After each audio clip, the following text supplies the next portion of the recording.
လောကကြီးမှာတဲ့လူတွေဟာမသေးခင်မှာအရေးကြီးဆုံးအရာနှစ်ခုပဲရှိတယ်အဲ့နှစ်ခုကဦးနှောက်နဲ့နှလုံးသားပါအဲ့တော့လောကကြီးမှာအရေးကြီးဆုံးဟာတဲ့ဘယ်ကိုလက်အင်္ဂါပဲချိုးရင်းပါစေဘယ်ကိုလက်အင်္ဂါပဲအသုံးမကျဘူးဦးနှောက်နဲ့နှလုံးသားလာရှိရင်ကိုဖြစ်ချင်တာကိုပြောင်းလို့ရတယ်အဲ့ဒါသုဒ္ဓစာပေသုဒ္ဓစာပေကဒိုင်းကနေဆိုဦးနှောက်ထဲဝင်ဦးနှောက်ထဲဝင်ပြီးတော့မှသူကစင်ကျင်တွေးတောမှု creation power ပြီးပါငါတို့မဖြစ်နိုင်တာပါရှိလို့တကူလုံးသိနေတဲ့သူတယောက်တောင်မှ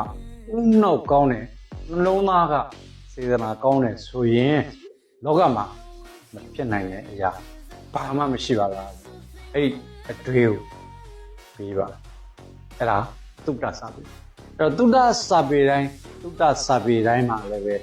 ပြောခြင်းတဲ့ရည်ရွယ်ချက်အသိပေးခြင်းတဲ့ရည်ရွယ်ချက်အဲ့ဒီကနေပြီးတော့မှကိုယ့်ရဲ့ဆင်ញင်တွေးတောမှုဖြန့်ဝေပြီး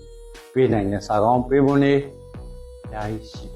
အဲ့ဒါကိုသုဒ္ဓစာပေလို့ခေါ်ပါတယ်နောက်ကနေပြီးတော့ကျွန်တော်တို့ဘယ်လိုလုပ်တယ်စာပေ